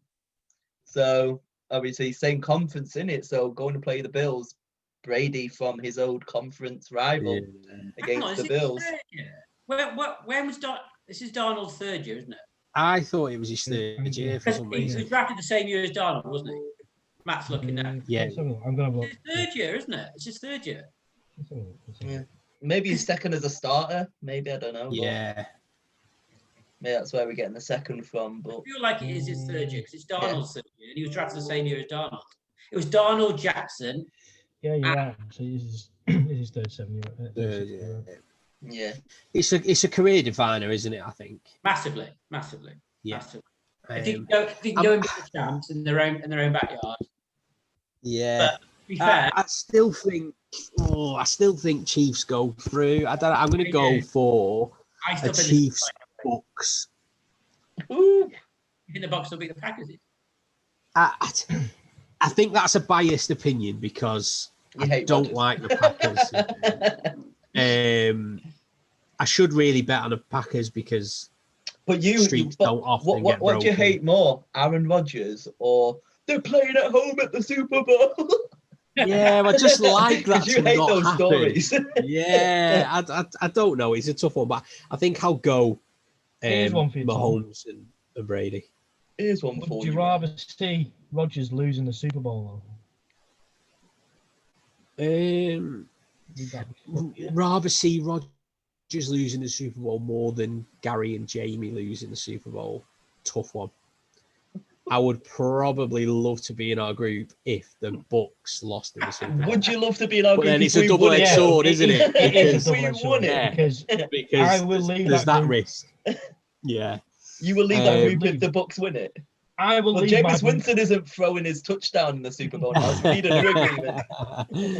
No, we're business end, aren't we now? And I can take my bias go either way for the purposes of the podcast. And for what did you go? Chiefs, Bucs, Tom. Yeah. Right. Well, I'll go Bills, Packers. Then the opposite. Yeah. Because I think both games, I wouldn't be surprised if you go out. Yeah. Yeah, any of those four teams at Super Bowl deserve to be there. Yeah, and with the games just gone, I would have been surprised if the Ravens beat the Bills. I would have been surprised if the Chiefs lost to the Browns, and I would have been surprised if the Rams beat the Packers. Saints, Bucs, I was favouring the Bucs, but either way, I wouldn't have been too surprised if the Saints won. But this weekend, it's not really easy to call, and it does ride on Mahomes, but I do think he'll play. I think he'll play. But how limited he'll be, I don't know. But that's the key. I think he will play. He'll certainly start. Whether he's as Mahomes is, massive part of his game is being aware and mobile. And if he has got a bang on the head, which he's seen stars or something, then he could get flattened early on, and that's him out of the game. They're not going to admit it, but they will be. They will be. Yeah. They'll be. 100%. They'll happily give up a couple of 15-yard penalties. They'll be. they'll be in his face all game. Mhm. But it's hard not to put your bias, like, say for me, because we're in the AFC West and we see him every week pulling out the back. I never back against Mahomes. I think this is Buffalo's time. I do think this is Buffalo's time. I think they can go in there and win. But it's Mahomes would just do something ridiculous, like he'll do a windmill throw and no one will expect it. Just do that and throw 80 yards underarm. I'm 4th and 42. Yeah, exactly. Yeah, He'll just windmill arm it and just throw it down all the way to the end zone from his end zone. He'd be like, what? Yeah.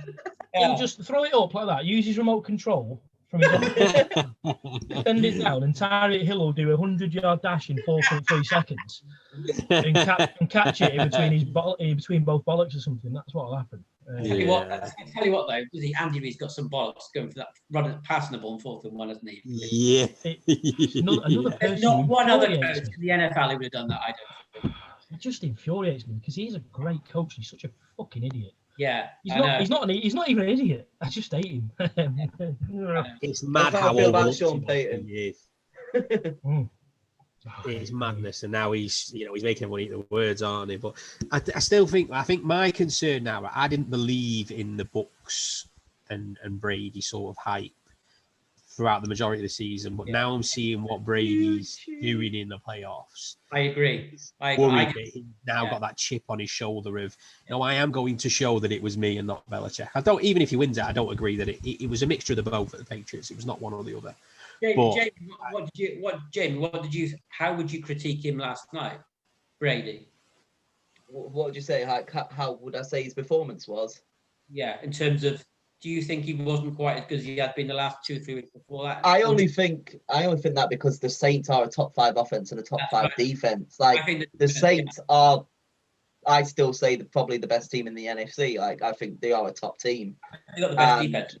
Yeah, exactly. And they're unreal, and we always lose against them. Like I said, we lost both games in regular season. Technically, the first game of the season was the first time Brady was in this offense, so it was a little bit different, and he threw a few picks. But last night could have gone completely different. Brady could have thrown 2 picks. Like there was some very close calls where Brady nearly threw 2 interceptions, and another one which went out of bounds. Luckily, it could have gone either way. Luckily, fortune was on our side. It's destiny. We're going to Raymond James and we're going to win it at home, hopefully. But who knows? Like I said, in my NFL pick'ems, I've got Bucks and Bills. I said that since the beginning. Originally, I said maybe the Colts got a little bit further, but that's the only thing I've always gone for the Bills. But yeah. To mention that Super Bowl challenge, I was top before the Bucks game. I was speaking to our I Like Red mate, Josh, and he just said, who do you fancy for this game? And I just said, I really fancy the Bucks to win it. I said, you don't beat a team 3 times in a season. Brady won't lose 3 times to the same defense. He just won't. He's never lost 3 games against a conference quarterback. He's too smart. He's too knowledgeable. He's too experienced to lose 3 times in a season to the same team. And Josh said, who have you got in the Super Bowl challenge thing? And I said, actually, it followed suit that I actually had the Saints from whatever I picked last round. I can't remember. And he said, you're going to change it. And I went, no, I'll just leave it. I said, but I do think the Bucks will win, and the fucking Bucks did win, so I should have changed it. And I think you're 2 points behind now, aren't you? Yeah. Or are you top? No, I'm 2 points behind. Is Josh top now? No, Josh having a stinker, which is good. Who's top? Dan Whiteside. Yeah, Dan Whiteside, Patriots fan. I always do crap in the first round, but then I do okay. So as long as the Bucks get there and it's the Bills playoffs, like I said, it can go any way. If it's the Packers and it's the Chiefs, they are the top seed in each division. They deserve to be there for the season at the bad. We're the lowest seed in the whole of the playoffs. That's with seed 5th. And then obviously 1 and 2 is Chiefs and Bills, and then 1 for Packers. So I think with Brees, how he has been all season, how he has been in the playoffs, I think the best 4 teams are left, which is good because we've got 2 really competitive games. Sometimes you get the championship games, and especially before Corona with the crowd and everything, the home field advantage was much more prevalent. I think you kind of knew, like, sometimes you still, okay, they got to the championship game, but you still thought the other team was going to win. These both are pick'em games, I think. I think they're both pick'em games. And I think the whole thing with... I just see how Green Bay do with Tampa Bay's receivers and stuff like that. and if Brady has time, I think it's game on. But if he gets time, like I said, we beat them in the regular season, so the hope is there. And yeah, exactly. And the only thing is, it's going to obviously be at Green Bay. However, they always say, well, they always have the advantage in Green Bay because of the snow. Tom Brady was playing in the snow for 20 years, so he also cheats in the snow, so you've got that on your side as well. Exactly. But I think Matt, you wanted to discuss something, if that's right. Yeah, no, it was just something I thought about today, is because there wasn't as many games to talk about, and I just thought of something we could discuss was what defines the greatest of all time in terms of player.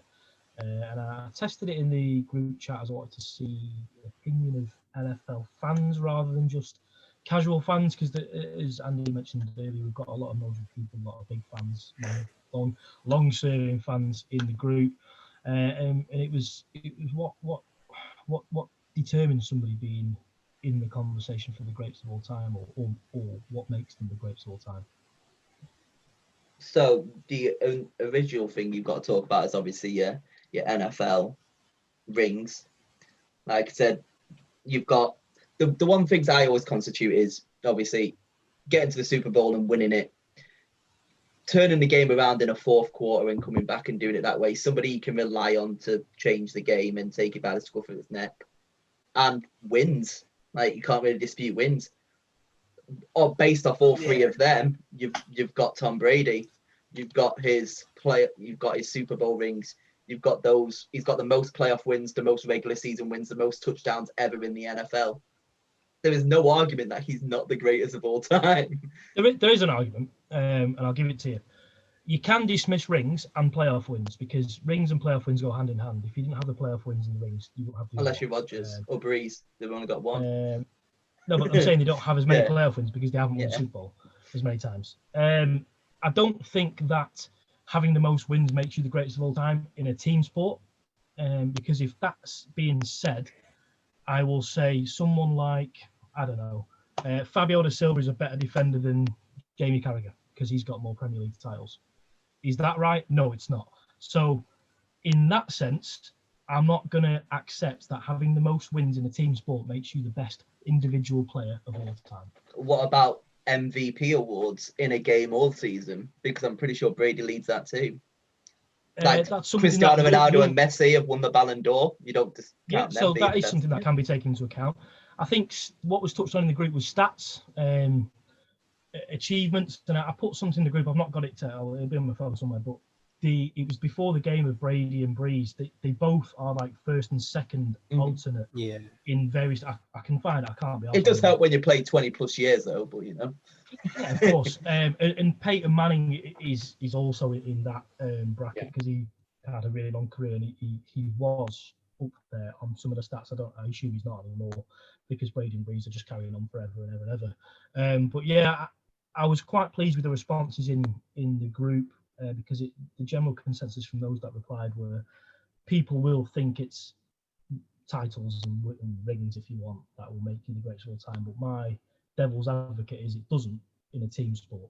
Certainly MVP awards in the season, definitely it is something to consider. However, you're more than likely going to win the MVP if you've finished as number one seed and you're the quarterback. That's going to happen. You don't often get non-quarterbacks being the MVP. So can you say someone like I don't know, Randy Moss is not one of the greatest NFL players of all time? You say different categories though, isn't it? You could say he's the greatest, like I said, player in his position. I think the thing it's always going to be quarterback is always NFL. And it's always going to be, and this is why sport's so good, it's always going to be an opinion. Because, you know, like, for example, I will say, in my opinion, Brady is the greatest of all time because of the amount of rings. Yeah, if someone then said, well, why do you think Harry Kane's probably the best striker in the world? I can't then say it's because he's won anything, because he's won fuck all.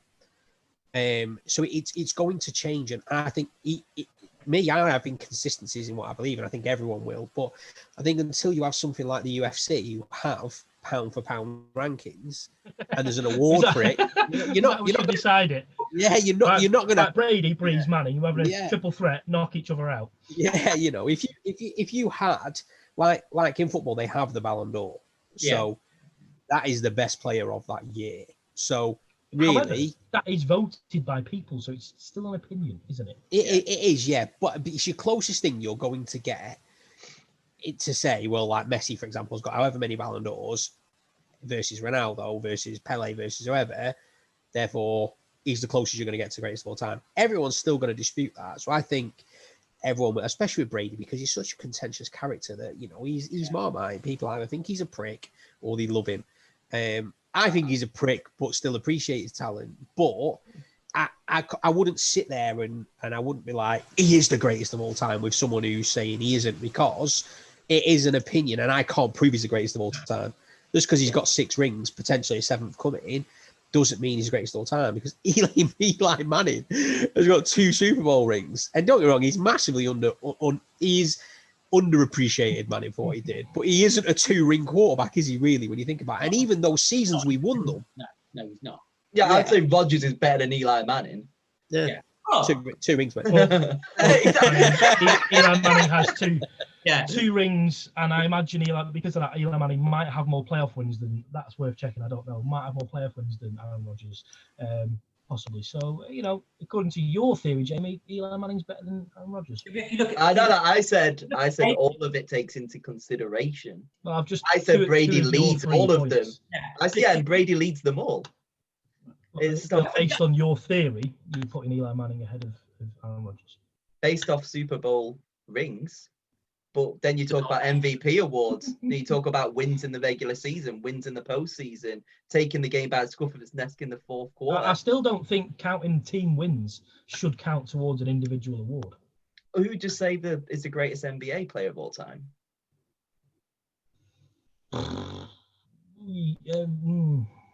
It's a debate, isn't it? Michael Jordan's the one that comes to mind, but like say, yeah, that's only I don't think he's won the most. No, he's only won 6, whereas like Billy Westbrook or Russell or whatever he's called won 11 from like in the 60s. Larry Bird. What's he called? Bill Russell is won the most, but it's the whole thing which I was going to go on to as well, is winning it back to back. That's unheard of. If you win a Super Bowl back to back, then you have to be considered one of the greatest of all time to do that. As well.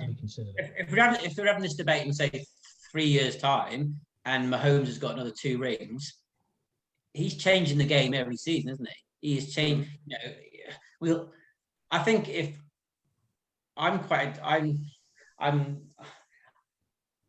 never 100% take to Brady after what happened in that one of the worst nights of my life on that game. But I put a different point of view to you, Jamie. If Aaron Rodgers, Drew Brees, I'd say probably even someone like Rivers and stuff like that, if they were in that New England system for 10 years, in that dynasty system with that coach, how many Super Bowl rings would they have? And how many rings would Tom Brady have if he played for the San Diego Chargers all his career? If you change Philip Rivers and Drew and Tom Brady, what do you think would be the correlation to them two? We never know, but like I said, that's why Brady's come to a different team and he's in the conference championship, hasn't he? So if he wins it with 2 different teams, does that make him the greatest of all time? I think that is a big to do it with 2 teams. Again, this is why Ronaldo's better than Messi. Ronaldo has done it in the Premier League, Serie A. He's what? He's not. Messi's better. Messi's only done it at Barcelona. You can't really say he's the best. Has he ever won a World Cup? I mean, Ronaldo hasn't either. He's won a Euro. But it's not getting to Messi and Ronaldo. Like I said, Ronaldo's done it in 3 different leagues. It's a team sport, so you can't count. But he's won the Ballon d'Or, and he's been the top goal scorer. I do think if he wins it with the Borgs, it will certainly go a long way to turning more people into saying he's the greatest. Bucks have the most loaded offense in the NFL. I do not disagree at all. But unfortunately, it's a sport we're in. You say that the quarterback is the team. The only difference is we were the best. Yeah, no, I agree. We were the best offense last year. We had the most yards, like probably one of the most touchdowns as well. But we didn't win. We didn't even get to the playoffs. but we had the best offense then. The only difference is Antonio Brown now and Gronk. And Jameis Winston. The difference is you've got a quarterback doesn't turn the ball over every other. Yeah, but Matt's argument is our offense line is stacked, but we had Jameis Winston last year. And we still threw 30 touchdowns. Take the quarterback out of it, you've still got a better offense this year. Yeah, you have got a better last year. Take the quarterback out of it. It's the rest of the pieces. You've got Fournette, you've got Gronk, you've got Antonio. But are you saying that we could still do this with Carson Wentz in there? No. Exactly. No. You need that guy in there who's reliable. I'm saying the ball and let's turn these games say in the fourth quarter. a good quarterback. And I'll use Derek Carr. If you had Derek Carr, you would still be in the NFC Championship game. I think they would as well. I think another thing to take into consideration with the GOAT status across all sports is also the period of time that it's played and where it is. You look at Pele. He classes his back it was like all in friendly, 80,000 goals. It's all in friendly. It's all in farmers. It's all when the sport was you just boot it up and you had to strike and run through. The different game now. Technically, it is the same for me. I think Mahomes is a better quarterback than Brady and will be a better quarterback than Brady's ever been. I don't think he'll get 6 rings. No. I just think the sport is a lot more competitive and it's changing. Yeah. The NFL are desperate not to have another dynasty like the Patriots. Yeah. Massively. Yeah. Like I said, So I think to play around the longevity in the player as well, to play for 20 years again. Yeah. And ultimately, I don't think the current way the quarterbacks are playing means they might not be able to play for 20 years. They're all scramblers now, aren't they? They're all people who get on Totally different. Yeah, it's totally different. Brady, Rodgers, Brees, Manning didn't move a lot, don't move a lot. No. Whereas it's a different breed now. Lamar Jackson, Josh Allen, Patrick Mahomes, Kyler Murray all get on their toes a lot. Yeah. But if we went to the Super Bowl and we did beat them, say Mahomes or Josh Allen, this new class of quarterback, Brady's showing that he can still do it with a different team and against these new guard NFL quarterbacks who are the new breed of NFL, and he's still winning 20 years their senior. And it still depends. It's however each individual wants to look at it. But the question is whether he's one of the greatest NFL players of all time, or is the question is he one of the greatest quarterbacks of all time? If he's one of the greatest quarterbacks of all time, you then start looking at his individual stats. You look at his completions, you look at his turnovers, you look at his completion ratio, don't you? You look at everything about an individual the same way he's one of the greatest strikers of all time. You look at his conversion ratio, you look at his goals he scored. You're looking at that individual merit. Your problem you've got is, like Matt, you purely put it in that group, play devil's advocate, is you wanted to see what everyone's response was. And everyone said, as much as they believed it's stats, they know everyone looks at it based on what they win. And that's always going to be the contentious argument is, why is it what he's winning? Because it is a team sport. This isn't a boxer that's going out and winning their heavyweight titles over and over again. That you can say Muhammad Ali is the greatest of all time. And I don't think anyone will argue with that. But this is difficult because Brady isn't everything, is he? Yeah. You're very close, but you're wrong. But it's so hard. Brady has to rely, like Andy said, there was a dynasty around him of you could probably throw of the guy. Look, and again, it's not everything, but the guy was a 6th-round pick. I think that says everything you need to know. He had a team, a massive team built around him for years and years and years that helped him. I'm not saying someone else would win 6 rings, but I think they'd win 4. Maybe win 5. But I still think Brady is probably the GOAT. In my opinion, he is. But I can see why the most he Super wouldn't Bowls want as it. well. Yeah, he's probably been to the most as well. Yeah. So he's lost the most, so he's pretty unsuccessful. Yeah, but the argument... He's the worst of all time as well as the best. If he was that good, he wouldn't have lost any. Who's your argument for the GOAT then? He doesn't have one. He just wants to.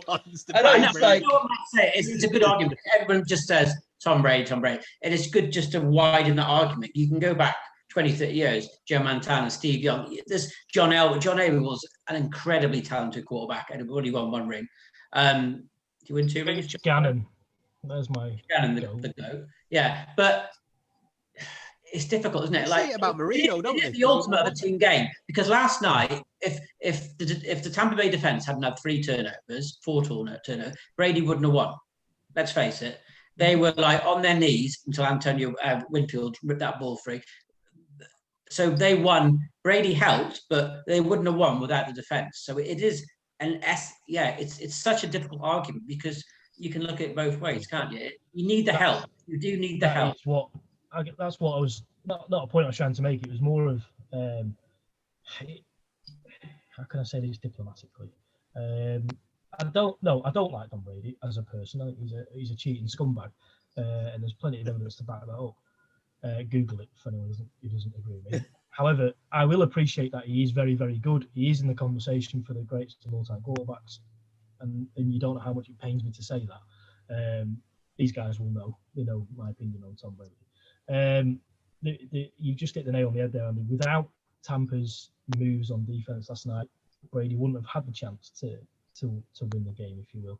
And yeah, it's a debate that'll forever go on.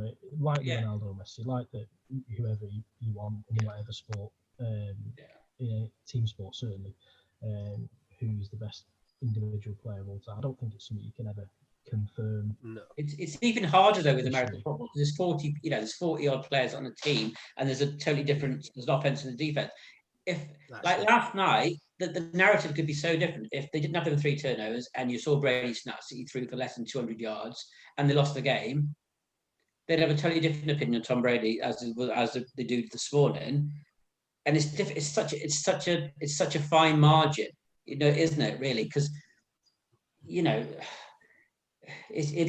does rely on rely on other pieces around him. But everyone just says Tom Brady is the greatest of all time, and I'm like Matt.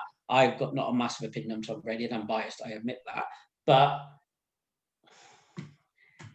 I can totally understand Jamie's and Tom argument as well. And I think if he wins it with Tampa Bay, then he would definitely go up in my estimation, making him one of the maybe 3 or 4 best.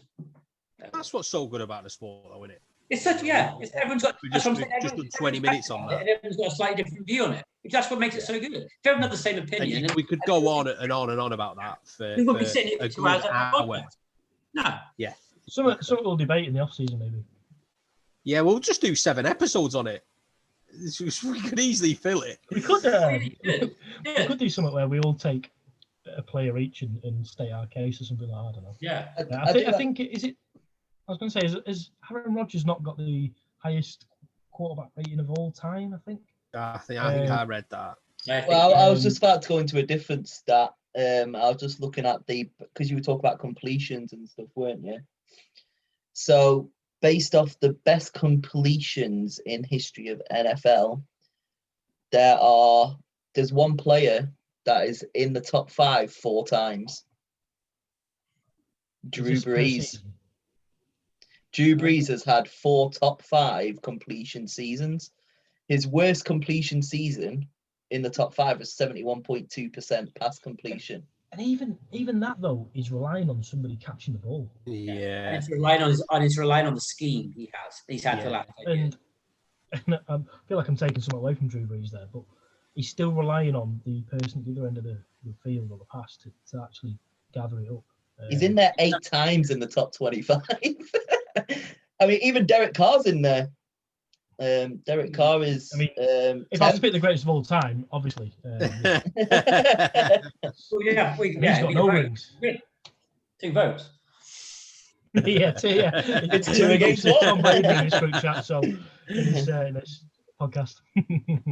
Yeah, like I said, once the season's over and stuff, we have that. It's a good debate. Space to do it's it. Something, do it by position: best wide receivers, best running backs, best quarterbacks. Everyone's got a slightly different view, and everyone's slightly biased to their favorite team as well. So it's the best running back of all time. 100%. Like you say, everyone's got their own bias, haven't they? Yeah. Of course, yeah. I thought you said 100% to that Allen guy. I was like, who's he? Who's Marcus Allen? Who is he? Literally. What about Doug Martin? I can say it is limit now. He's had enough. Jamie's face being cut off the merch. Well, I don't know who we've got on the merch. We've got me and you, Tom, and some other guy with hair. Just the old Curly producer hair. and the new guy. Get I out, think it's Crawford. a- Going to join Green Street. I think you've done well there, Matt. It was a nice way to sort of finish the episode there. Thanks, Yeah, mate. definitely. I could go on longer, but you know, definitely be- I've got like Yeah, assignment I'd be to do interested with to that I know need to do in an more about hour. people's views. Get in touch with the Twitter, the Facebook, whatever, the usual spiel about what your opinions are, and we'll probably ignore them, to be honest. Yeah, well, actually, Nice. Gary will probably be all over him and say, "Yeah, he's the greatest." But It's definitely a good Yeah. debate to have in the off season over like the dead marks. Mm. It's definitely, but not just quarterback. I think you could move To that every forward. position. Yeah. The rest of- yeah. We'll I think there's- take inspiration from my greatest movies ever. We'll take it from each position, a winner from each position, and we'll put them all together to become the greatest of all time. yeah, There you go. This is what I do. This is why I'm the producer. Love It's- it. it's, Absolutely love it. another great. I've really enjoyed this episode. Really enjoyed Yeah, it. so Yeah, probably the yeah. longest episode. 1 hour 50. I was going to say, yeah, it's been the longest in a 1 while. hour Yeah, 45. Yeah. yeah. And we didn't have to split up into 2 parts. No, I loved it. but and to repeat, thanks, Andy, mate. For those that have stuck with us through to the end, just to repeat, what this guy's done for us in relation to a small pod, putting out some merch just to sort of make ourselves feel quite cool. Andy's pushed us and it's helped us grow, which is brilliant. And anyone out there that's sort of looking for someone, he makes it so easy. We're 3 guys that know nothing about anything. We just come and sit on a podcast and we've sent a picture to him and look at what we've produced, and there's people out there wearing our gear, which is brilliant. So anyone that's doing it, please get in touch. And thank you again, Andy. It's brilliant, mate. It's been great to have you on. We talk to you every day anyway in the group, but it's nice to actually I really enjoyed see it. your face and talk to you and talk a lot of shit about Brady as well, which is great. Yeah, no, it's really good. It's good having 4 passionate guys just talking about NFL, just chewing it fat for 2 hours, and I love it. So I really enjoyed it, and I really enjoyed doing your merch because through the group, I've made good friends out of all of you, and I really appreciate you all. And especially in this time, like I say, lockdown and stuff like that, it's nice to make new friends and feel part of a group and stuff like that. So Definitely. I love I've all doing all the different merch and stuff like that. It's nice doing it when you do it for actual personal friends and doing it, and you see the joy and excitement you get when you get your stuff and stuff like that. It makes my job worthwhile, to be honest. And I'm glad, Brilliant. and you can see that as soon as I get something new, I put it straight in the WhatsApp group and showing you and everything. Because I'm proud of it. I'm really proud to do your stuff, and I do appreciate all of you. So yeah, I've loved this podcast. Love it. You can do this all night. You can talk football all night, and we're all passionate. Absolutely. And we all love it, and we've all got slightly different views, but we all got the same passion for the NFL, which makes it fantastic. Definitely. Yeah. So just Brilliant. before we end it then, who's winning the Super Bowl? Oh shit. Andy? Didn't do this to me. Packers. Chiefs.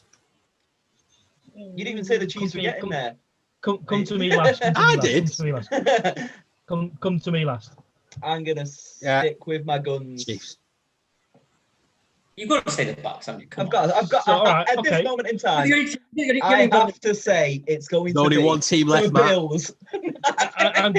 I'm going to go Bills because then we've got the full sweep, haven't we? Yeah, That's it. One One of us is going to win it. Who knows? I like it. Any team has the right to beat. That makes it good. The final 4, you're not 100. All 4 could win it. All 4 could legit. Yeah. And all 4 have the And right to win it. They're not there. I wouldn't. Yeah. Last year, I'd have been a bit disgruntled if the 49ers won it because I didn't think they were the best team in the NFC, never mind the NFL. No. All 4 of the teams that are left in it, If they won it, you wouldn't have it. You wouldn't. they'd be worthy winners. All 4 of them. Yeah, but like I say, they've probably been the best 4 teams all season, pretty much. Yeah. I know Tampa have had a few ups and downs, but the other 3 have been. They were only 5th seed because they finished second in their division, weren't they? So and against a very good team, and you beat them, so you've earned your right to be there. So Can't Thank you wait. very much. Let's fucking go.